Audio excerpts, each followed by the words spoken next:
Hello, everyone, and welcome to Metaverse for Beginners, an introduction to NFTs and the Metaverse. It is the 26th of April, which brings us on to our schedule. We started back in, or for this kind of section, this area of the market, we started on January the 25th, a Web3 overview. We talked about blockchain, Bitcoin, Ethereum, how they all interlink with each other, the different characteristics, a few facts and history, and you can go back and watch that webinar whenever you want as well. But it moved us on to decentralized finance. A month after that, we talked about DeFi. We talked about the differences to CeFi, centralized finance, some of the use cases there, and some predictions for the future. But now it brings us to Metaverse for Beginners. So really, we're going to look at NFTs and the Metaverse today, which brings us on to our goals, or some of them, I should say. But we want to start to develop an understanding in both those fields, NFTs and the Metaverses. We'll look at the definitions, we'll talk about the use cases of both of those, and also why should we care? So we'll talk about the market size of NFTs. We'll look at the platforms that you can invest on, that you can use. We'll talk about some predictions for the future as well, and also have a look at some of the questions that you all have in the chat. But the main thing, and this goal is always on our webinars, is we want to feel more confident about crypto in general when talking about it. And I'll just go back one slide to our schedule. And really, we want by the end of May the 24th that we have a greater overall understanding. Just before we do get going and I introduce our amazing guests for today, I'm just going to read over the disclaimer. Now, anyone who has come to any webinar that eToro has done before will recognize the disclaimer, and you'll probably know it off by heart. But look, we do it before every webinar. We don't want anyone to message us in a day's time and say, look, you told me to create an avatar on the Metaverse and buy these Gucci trainers. No, the presentation is for educational purposes only and should not be taken as investment advice, personal recommendation, or an offer of or solicitation to buy or sell any financial instruments. So I'm going to leave that up there for a moment, just to have you, so you can have a little look. For one of you, you mentioned there might be an issue with the stream. Just give it a refresh, and it should be absolutely fine. But great to have you all with us today. The community we want to keep growing, and feel free to ask questions now or in the future. Whatever works for you works for us. Without further ado, though, let me introduce our guests today. And first up, we have Anna Stone, who's a Web3 expert at eToro. Anna, it'd be great for our listeners here to hear a little bit more about your role here at eToro. But first of all, how are you? Very well. I'm very excited to be here with all the people in the chat from all over the world. Doing great. Thanks. Fantastic. Well, it'd be great to hear, a little bit about your role. Great. So my background has been in fintech for quite some time, if you will, working at the intersection of money and technology. And for the past several years, I've transitioned that to working in the crypto and the blockchain space, and have spent really the past few years thinking seriously about how do we onboard people into Web3, specifically into these, on-chain blockchains, right? Where decentralized finance operates, where non-fungible tokens operate, where the metaverses will operate. And here at eToro, I oversee and help support our go-to-market strategy around a new NFT offering that we're working on, as well as a range of other initiatives that are focused off of bringing eToro users into the world of Web3 in a safe, educated way. Amazing. Well, that's one part of our dream team today, and the other is Peta Cooper, who Peta, you're a popular investor at eToro, but of course you've got a bit of background knowledge in what we're talking about today. So how are you, and what how can you help us today? Hi, Sam. Thank you so much for having me, and it's great to be with the audience, like Anna said, from all over the world, sharing our, passions for NFTs in the metaverse. My name is Peta. I have been trading on eToro for about 4 years now. I became a popular investor in December 2021. And I'm really enjoying working with Invest with Her.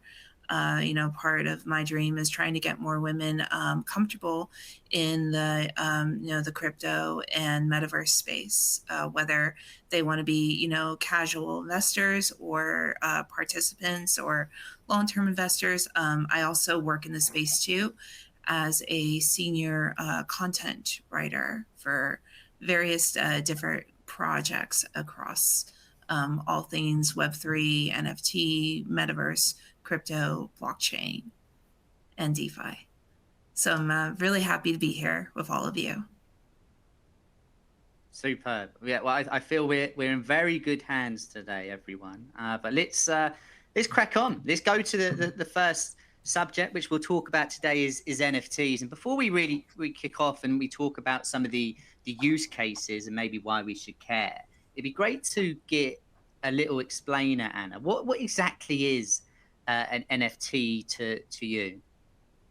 Sure. So I'm sure, as NFTs have permeated the public consciousness, I think we've all seen, the WTF is an NFT posted around social media. And so just to get started, let's go through the definition of what actually an NFT is and therefore make everyone feel smarter and more comfortable in terms of when you talk about it. So NFT stands for non-fungible token.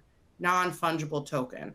This means that it's actually an NFT itself isn't a piece of software that's an enabling technology that could do a bunch of different things, okay? And that we'll get into in a moment. But let's talk about fungible tokens because I'm sure many of you guys are familiar with that. So the tokens that you know of, Bitcoin, Ethereum, DAI, Cardano, these are all fungible tokens. They work quite a bit like fiat currency do, exactly the same actually, where $1 is $1, whether you got that dollar back from the deli or whether it was transferred to you through your Venmo, right? $1 is $1. You get them in your bank account, you can use them as such. Bitcoin and Ethereum work the same way, right? So even though one piece of Ethereum, in one particular Ethereum token can be sent to another wallet, they're essentially fungible. One Ethereum sent to this wallet can be used and sent to someone else, and we use them as money, right?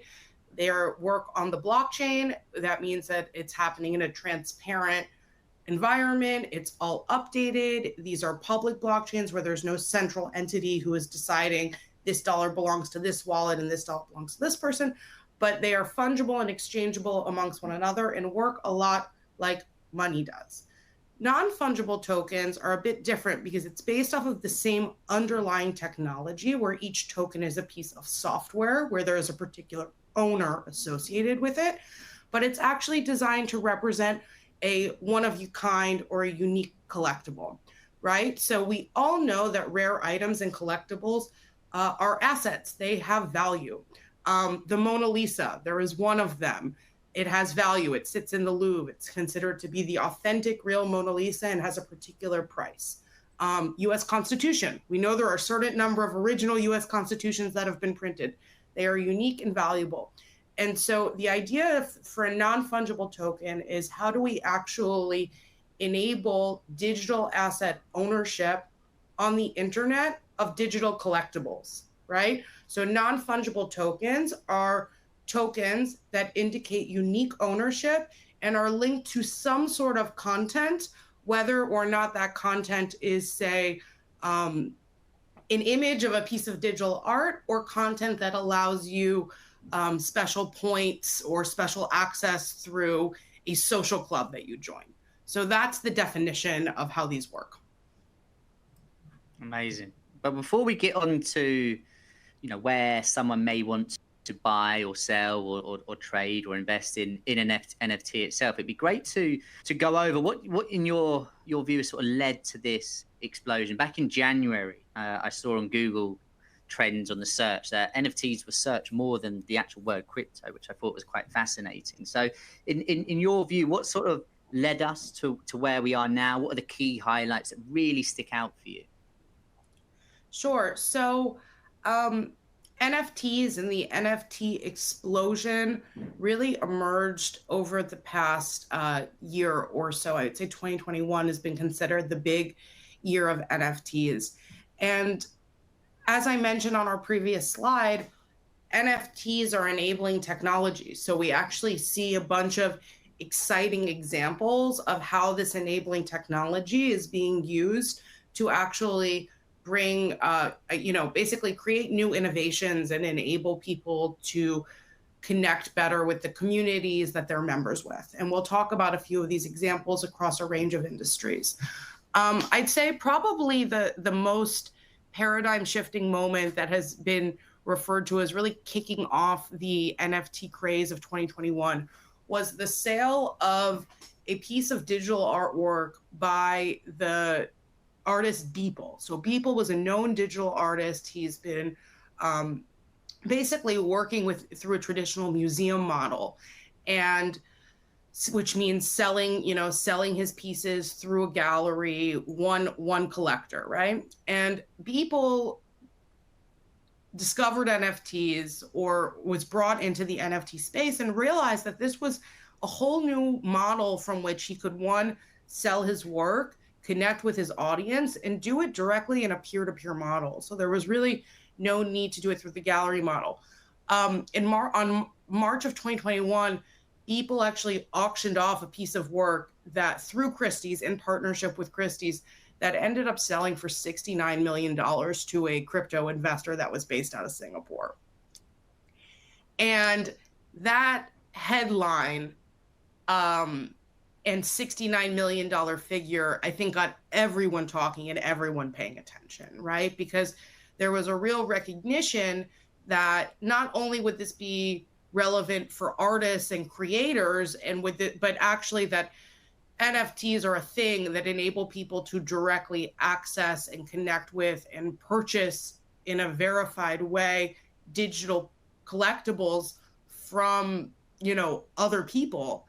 And I'd say that this was the beginning of an explosion of use cases and experimentation in the NFT space, right? And so throughout 2021, we see other examples that begin to address the different use cases that NFTs can, right? So another popular example is in sports, right? So everyone knows like the game that they were at where there was a great 3-point buzzer where they had the moment.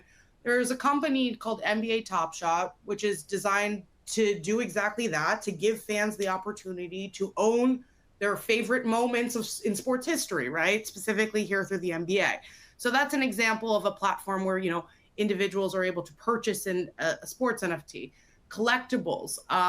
Jack Dorsey auctioned off his first tweet and donated the proceeds to charity.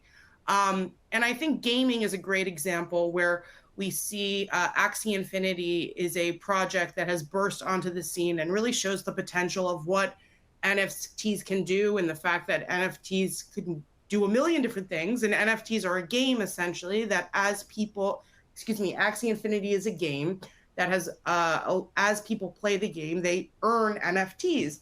And each NFT has a price and a market value. And so in this game, Axie is a play to earn game. Through playing the game, you're able to actually earn funds.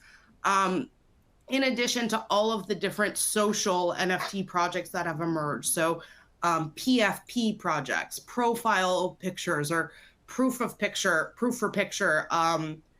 projects, which, CryptoPunks, your apes, which we'll get into in a minute, which are based off of peer-to-peer models of digital collectibles. So these are just some examples that reflect, I think, some of the big moments that have brought NFTs into the real public consciousness and has mass media really talking about them, paying attention to it. Amazing. I'd be interested for our audience, and let us know in the Q&A, how many of these 5 have you heard about? For me personally, I'm really excited about the NBA Top Shot and I've seen they've done it for the tennis and the Australian Open, and it'd be really interesting to see how this develops. Peta, is there one of these in particular that really stands out to you, that you favor perhaps? Yeah, I really love Beeple. I think it's given art communities to a new lease on life, that now, they can take their beautiful work and now make it into a digital asset. So I really love that project. Oh, amazing. Well, look, let's move on to OpenSea. And Anna, I've heard of OpenSea is being described as the eBay for NFTs. And I don't know, is that a good description, would you say? I'd say that it's more accurate than false, right? So I think OpenSea, for those of you, for all of us in the call, is OpenSea is essentially a peer-to-peer digital online marketplace that enables you to buy and sell NFTs with other peers, right? So it works in a peer-to-peer model. You bid, ask, etc. on other NFTs, and you do that through buying, basically transferring an NFT from one user's wallet to another user's wallet, right? So OpenSea operates directly on the Ethereum blockchain. That means that if you want to buy or sell an NFT using OpenSea, you have to have a Web3 wallet, right? And OpenSea really, I would say, is what makes it interesting is that OpenSea, because people like NFTs, because NFTs are affinity driven, because people really, the way the NFT phenomenon has happened is that it's actually based off of what people like, right? You want that NBA Top Shot. You want to have a profile. You want to have an ape. You want to have a world of women. You like the community that's issuing the art. You like people, right? So it's actually driven by affinity and what people are interested in. And OpenSea has actually proved to be a platform that enables people to connect with other people who are interested in the same NFT projects that they're interested in. And so what we've actually seen over the past year is that OpenSea has brought over 1 million users into Web3. So this is 1 million people who have basically opened Web3 wallets and have begun to use OpenSea. Now, let's dig into that for a second, because when we look at the data, what we actually see is that even though 1 million users have joined OpenSea, on a daily basis, there are around 22,000 active wallets, right? So there are, of the 1 million members, there's a very active community of people who are actually trading NFTs on a day-to-day basis, right? Who are actually buying, selling, etc. NFTs on a day-to-day basis. And what this means is that at some point, users are either buying NFTs and are falling off the funnel, if you will. And two, that this is still a very emerging early market in terms of buying and selling NFTs and approaching it in a trading perspective, right? And so for everyone in this workshop, it's important that you understand that this is still very early in this market, although what's exciting is that we're actually onboarding people into the world of Web3 based off of things that they want and like and are interesting. Yeah, amazing. Well, you can see here, guys, on the shared screen, just what Anna was talking about there. OpenSea has over 1 million accounts, about 21.8 thousand daily users. Now, we've covered definitions. We talked about the explosion that NFTs has had over the last year or so. But there may well be people watching this webinar live, like we are right now, or on demand, where they say, well, why should I care about this? What would be your response to that question? And luckily, no one in the chat has been that blunt and asked that. But if they were to, what would your response be? So my response would be that NFTs, whether you care about what's happened to date or not, are going to become a technology that permeates multiple areas of our life, whether we whether knowingly or unknowingly. And I think this is because, like, as we mentioned at the beginning, A non-fungible token is an enabling technology that actually enables transparent, unique ownership of something, right? And what that something is so broad that you see here on this slide, just a few of the categories that this could touch, right? So we've talked a fair amount already on digital collectibles, digital art, music, owning a moment in time of your favorite NBA game. But we'll talk about the metaverse, and all of this is going to expand into digital wearables, digital fashion that you'll be wearing in these digital worlds. Really importantly, though, NFTs also could be used for all sorts of offline use cases, right? Home ownership, birth certificates, marriage certificates, verified health records, etc. These are all sorts of unique individual assets where basically they could be bolstered by having a digital copy of ownership. Right now, you're at risk of your house burning down in terms of all those assets, right? So there's lots of different potential applications. And as Peta referred to, one area that people are talking about a lot is the impact that this will have on the creator economy, and how this will NFTs are a paradigm shifting moment for creators in terms of their ability to create content, merchandise their content, own not just the assets, but also the future revenue streams coming from those assets, own the direct relationship with their fans. So I would say that NFTs are going to permeate a range of different areas of life. And all of you, by being in this webinar, are on the early edge of the education curve. Oh, 100%. Absolutely. Absolutely. I guess that leads us on quite nicely then to our next subject. And Peta, I saw a stat the other day when I was sort of researching into this field, and it said 74% of adults in the United States were joining or considering joining the metaverse as of, and it was December 2021. And I would definitely put myself in that category, other than the fact that, I'm not in the US. If I was, I'd be in that category. I guess this is a potentially multi-billion or trillion-dollar question. But to you, what is the metaverse? How would you describe it to our guests here? Well, Sam, the metaverse is everything that we can do in person in our regular day-to-day lives, and we're only taking it up to a digital sphere where it sits in this this universal virtual universe.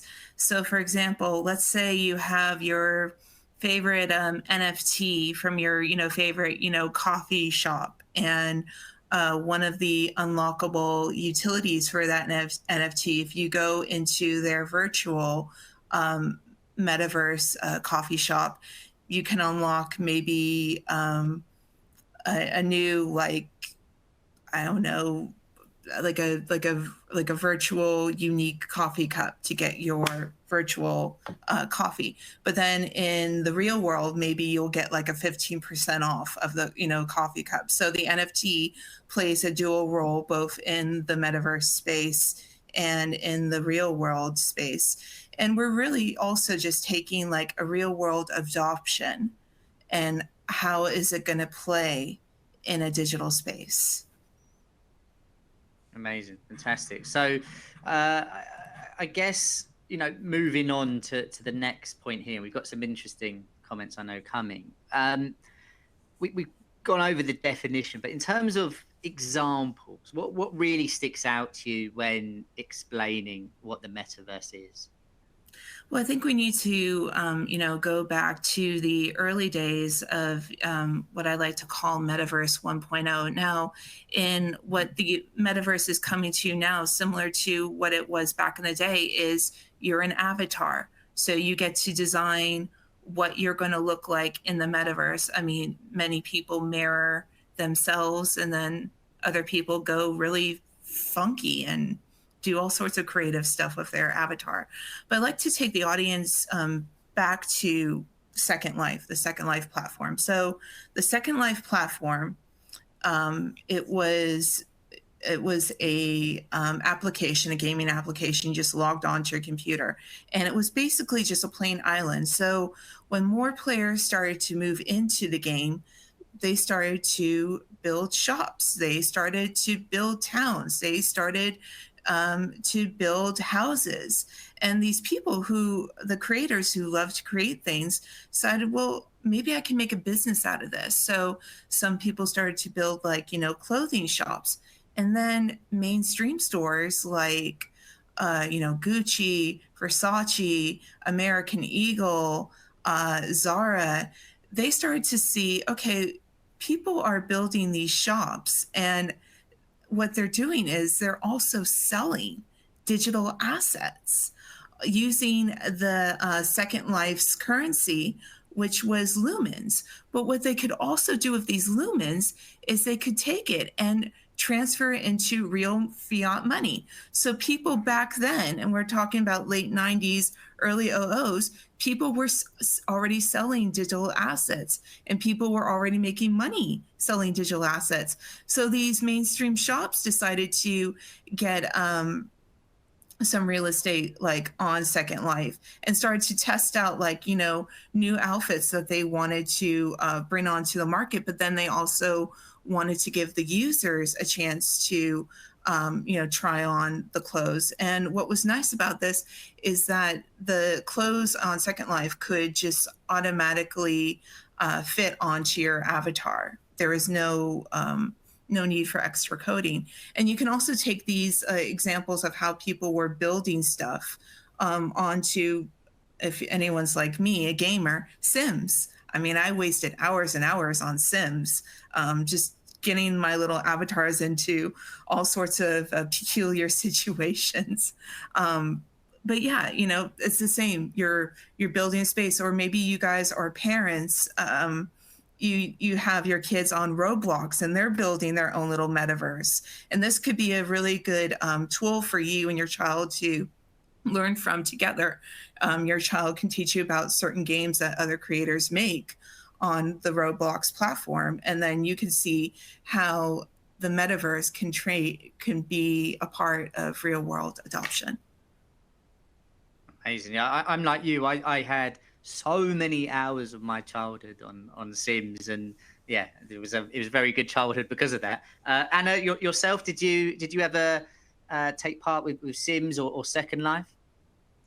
I can't say that I have, but as a result of that, I think a lot about what actually will bring me into the new metaverses, and I'll let Peta introduce the new metaverses. But I missed the first version, but I'm gearing up for the future metaverses that are coming. Yeah, it's going to be worth it. It's going to be worth it, I'm sure. Okay, well, let's go into the different metaverses. Actually, I think that'd be pretty good, because some people have asked me, is there just one, or are there multiple metaverses? Is it one platform, winner takes all, or do they interlink with each other? What would be your answer to that, Peta? Oh, there's several metaverses, and it's just all about finding the ones that fit for you. Their types of avatars, what you can build in that space, what can you sell in that space, how you can integrate your NFTs into the space. I'm a personal fan of Roblox. Guess it's going back to my gaming route. I have dabbled a little bit in Decentraland too, and also I traded on eToro, their token too. So it's really just all about finding something that you're comfortable with, that you want to invest your time in.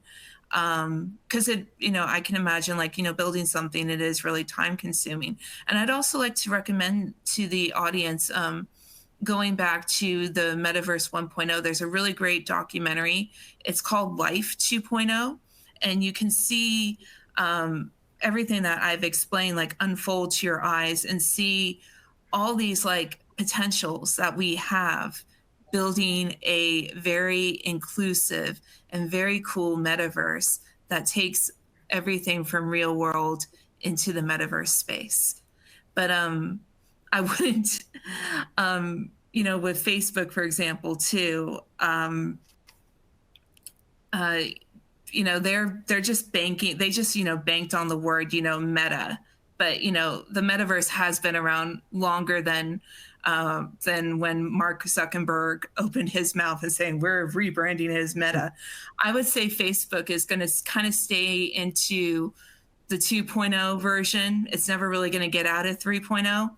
But I think like the real action is going to be like on Decentraland and Sandbox and many other metaverses to come.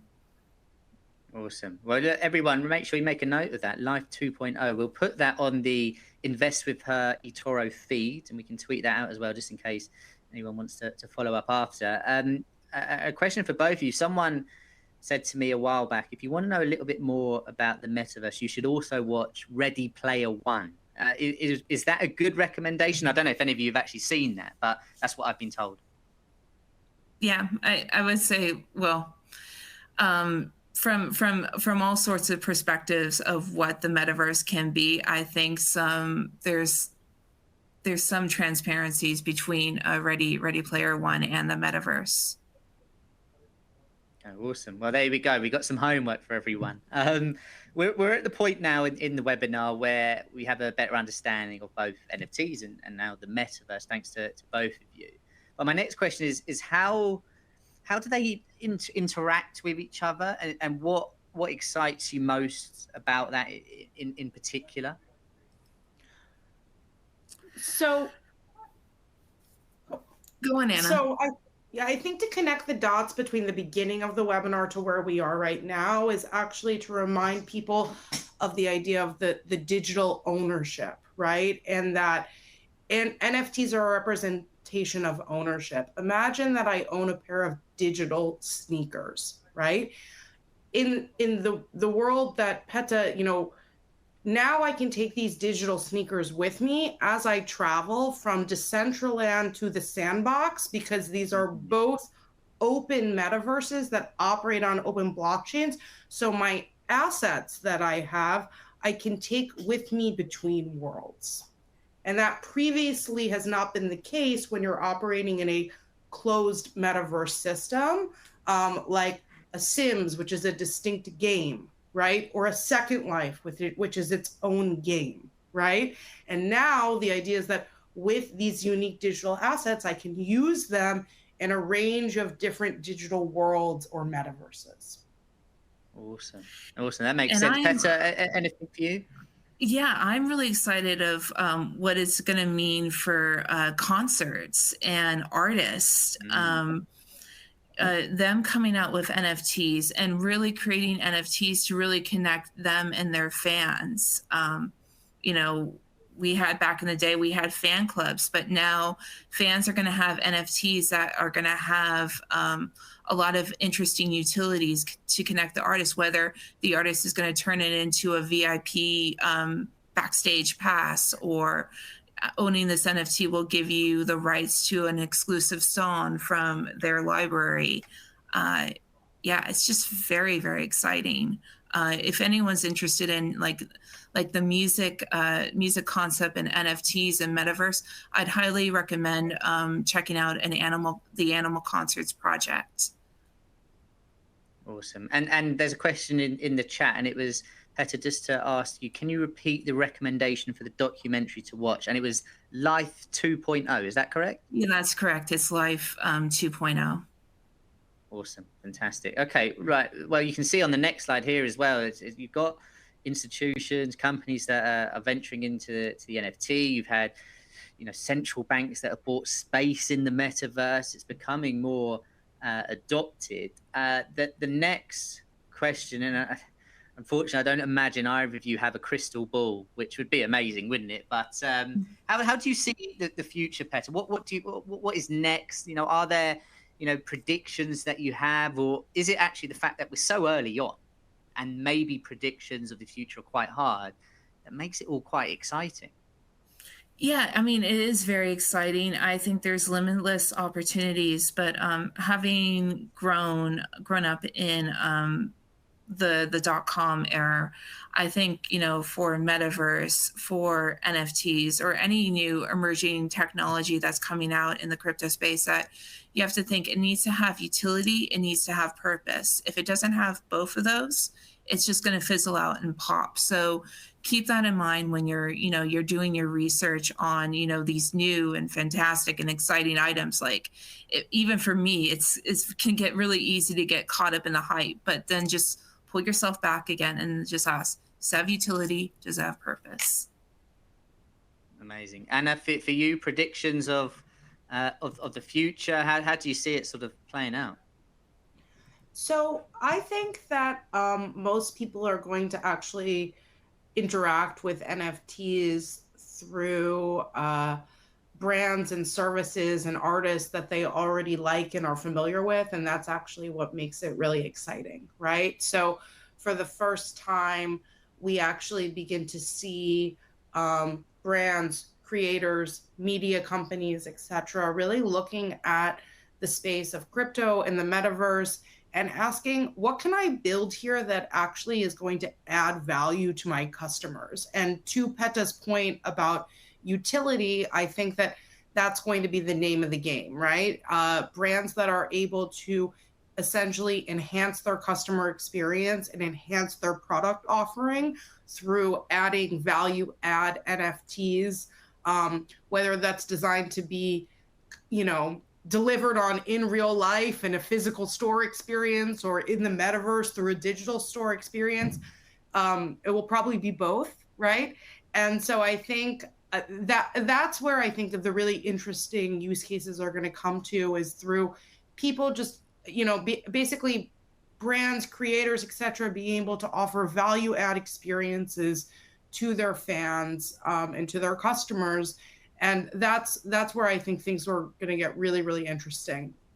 And to that point, I would say that for people who are in this webinar who are interested, lean into the things that you like, right? Lean into the musicians or creators or communities or brands that you're already interacting with and that you feel an affinity for, and look at what they're doing in the NFT space, because I imagine a number of these big consumer brands are really looking seriously at what is their Web3 strategy and how are they going to translate in a Web3 world. And there's a lot to learn about and a lot of fun ideation to do as well. Yeah, absolutely. And I know we've touched upon a few of these points already, but there's a couple of questions in the chat that have been similar, so we can go over it again now. So, as a person watching this live or on demand, as we've said, there'll be a few people who are already excited about NFTs or the metaverse, but want to know, how exactly do I get involved? From a consumer or creator perspective, what would you say are the next steps? Well, I'm a big believer in communities like this as really providing the right learning opportunities to learn about the next steps, right? We, man, woman, or we learn in community, right? And we get comfortable with new concepts through learning with others. And so I'd say, first and foremost, continue to attend educational webinars, continue to try to connect with other community members. This is the first step in terms of the next step. The other thing that I would say is that part of what we'll do throughout the content of this series is actually share more information about how do I create a Web3 wallet? What does it mean? How would I actually move money into it? I see a few questions from the group that have actually addressed that have asked specifically those things. So the more, and the other thing that I would say is begin to talk to people around you about this, right? Because again, community is both digital, it's online, but it's also physical. And the more you can create a community to have these discussions about it, whether it's with your friends, your family, except your partner, whatever, you'll become more comfortable talking about these topics.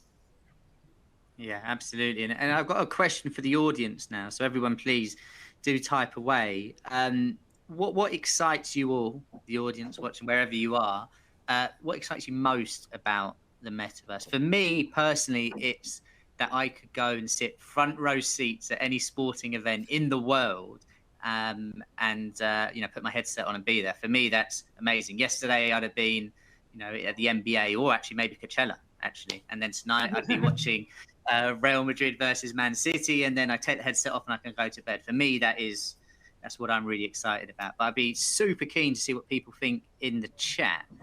Let's have a quick look then at this next slide. And you know what? I'm actually quite jealous about this next one, and we'll get both of your thoughts on this. But we're doing this NFT giveaway, and I can't take part, which I'm a bit annoyed about. But anyway, we're giving away 5 free NFTs to competition winners for attending this webinar. And if you're watching on demand, you can still absolutely apply. The rules, as you can see here, it's going to be that 5, obviously, best takeaway posts from today's webinar. So, you know, what did you find interesting? You know, what really stood out for you? What did you learn? You know, making that sort of post and just put it in the hashtag at the end or the beginning, wherever for you, hashtag invest with her.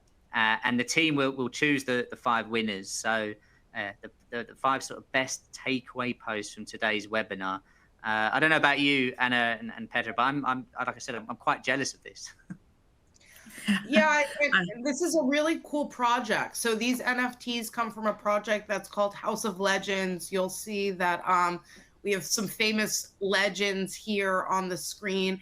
And I think this project is a wonderful example of how we can actually use NFTs to do more good in the world. So when this project issued their NFTs, actually for each NFT minted, and I think there were around 8,000 NFTs minted as part of this collection, it went to fund the building of a well in a village in either India or Africa, right? So for each NFT minted, a well was built in a particular community based off of the proceeds from the original sale, right? So this is a really cool project that not just has great artwork and really inspirational, fun visuals, but also a real mission-driven community behind it and a purpose, and a great example for how NFTs can be used. The same project can have multiple utilities and applications. Amazing. Well, I'm just having a look in the chat here in response to the question I asked. You've got perhaps museums and events around the world. I mean, I definitely agree with that. I mean, even just like viewing a house, I think would be quite cool from that. Just anything being possible is another comment here. The uncertainty of the future is exciting for sure. That there's going to be things that are created that we just don't know about right now. I think that's amazing. Gatherings is never another answer. Breaking free from traditional governance. Yeah, absolutely. Some of these answers are really, really good. Well, look, we've reached the end. I'd just like to say, Anna and Peta, thank you so much for joining us today. It's been an absolute pleasure. I've learned something. I'm sure that our audience have as well. And as you both mentioned, community is massive. Absolutely. And with the Invest With Her community, we've got the feed on the eToro platform. Simply type in Invest With Her. You've got the Twitter accounts, the Instagram accounts, LinkedIn, everything. So do make use of that community. But thank you, Anna. Thank you, Peta. Thank you. Thank you so much, Sam. Thanks, everyone. Thanks, everyone. Awesome. Thank you very much, guys. And yeah, absolutely. And for the audience, any questions that you have that we haven't gone through, and there have been some really good ones as well, feel free to put them on the Invest With Her eToro platform, and we will make sure to get back to you. But thank you very much, everyone, and have a great rest of your day. Take care.